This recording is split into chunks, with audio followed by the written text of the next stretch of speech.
On Printful, you can create different variation of designs for a product. So you can upload black and white t-shirts, and each one will have a different print that matches the color. For a white t-shirt, use a dark design, and for a black t-shirt, use a bright design. The process takes a bit longer because you are not doing it while uploading the design. To have different design files for each color variation, you need to upload the product to your store. You can't create a template for that. Here's how you do it. First, open your store and then create new product. Then choose a product and select all the colors you want the t-shirt or other color-based product to have. It's important to have all the colors selected. Then upload the image for one of the colors. This will apply the design to all the colors, but you will need to change it later. There is one thing you can change directly in the editor. When you have the option to upload a logo to the inner label, you will see a few color options for dark, bright, and light colors.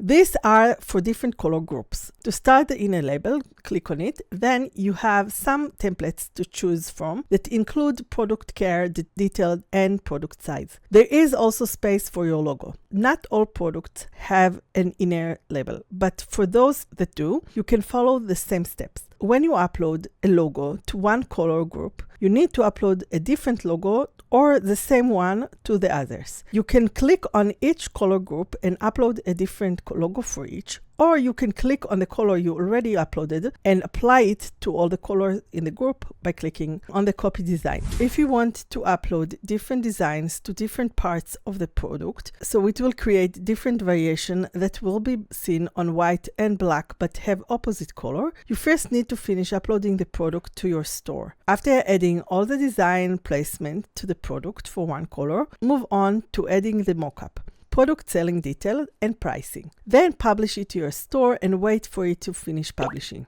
Once it's published, go to the product details by clicking on it, where you will find the product variation. You can choose to edit all the colors together or one by one. Select colors, then click to select all of the variation and sizes for those colors. At the top, you will see a new option to add a different print file, to change the price, and more. Click on it to open the editor again. This time you won't be able to change the product colors, but all the other design options will still be available. Upload the new design that matches the product color or create it with a Printful editor. Then click Proceed to Mockup. It's important to complete the mockup step because it's updated the design to match the mockup and the variation on your store. After that, you will be back on the product page where you can edit more details. Once you have variation, you won't be able to edit the whole design at the top, but you can still make other adjustments. It will take time to publish it. After a while, you can go to your store and you will see the different variation mockup on your store, and that indicates that everything is working well. If you want to learn more about how to use the Printful editor, click here. Like and subscribe, and I will see you in the next video.